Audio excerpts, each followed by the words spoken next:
చివరికి చంద్రబాబు నాయుడు గారు ఇక్కడ మత్స్యకారులకు మేలు చేయాల్సిన చోట మేలు చేయకపోగా వారి కడుపు మీద తంతా ఉన్నాడు చంద్రబాబు నాయుడు గారు.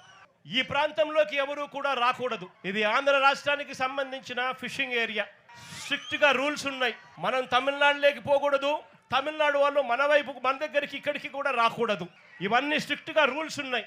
రూల్స్ ఉన్నా కూడా పక్కన తమిళనాడు నుంచి కరైకల్ ప్రాంతానికి చెందిన బోట్లు, మెకనైజ్డ్ బోట్లు మన ప్రాంతానికి ఇక్కడికి వచ్చి వాళ్ళు మెకనైజ్డ్ బోట్లతో ఇక్కడ మన మత్స్య సంపదనంతా కూడా తరలించుకొని పోతా ఉంటే మన వాళ్ళు తినడానికి ఇబ్బంది పడే పరిస్థితుల్లో కడుపు మండి రాష్ట్ర ప్రభుత్వం పలకని పరిస్థితుల్లో ఆ బోట్లను మన మత్స్యకారుల దగ్గరుండి ఆ బోట్లను పట్టుకొని పోలీసులకు అప్పచెప్తే పోలీసులు ఆ బోట్ల మీద కేసులు కట్టి ఎఫ్ఐఆర్లు చేసి ఆ బోట్లను సీజ్ చేస్తే ఆ సీజ్ చేసిన ఆ బోట్లను, ఆ ఎఫ్ఐఆర్ కట్టిన ఆ బోట్లను చివరకు మళ్ళీ ఏమైంది? ఇక్కడే ఇది ఫోన్ కాల్ డేటా.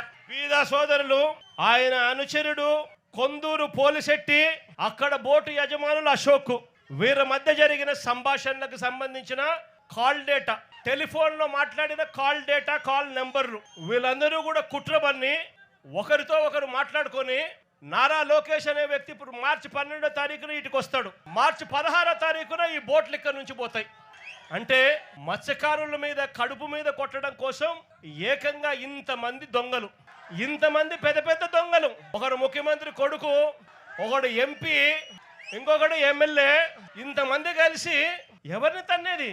చిన్న చిన్న పేదవాళ్ళైన మత్స్యకారులను తనడానికి, కడుపు మీద కొట్టడానికి ఇంతమంది ఏకమవుతారు.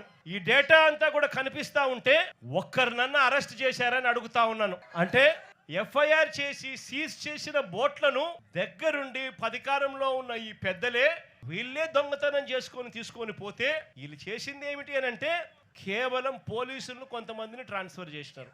ఇంతవరకు ఒక్కరిని అరెస్ట్ చేయలేదు. నేను చంద్రబాబు నాయుడు గారిని గట్టిగా అడుగుతా ఉన్నా, అయ్యా చంద్రబాబు నాయుడు గారు, బంగారం దొరికితే బంగారం దొరికింది అని చెప్పి పోలీస్ స్టేషన్లో కేసు పెట్టి పోలీస్ స్టేషన్లో సీజ్ చేసి ఆ సీజ్ చేసిన ఆ బంగారాన్ని ఎవరైనా దొంగతనం చేసుకొని పోతే మీరు ఇట్లే ఇడిచిపెడతారా అని అడుగుతా ఉన్నాను చంద్రబాబు నాయుడు గారిని.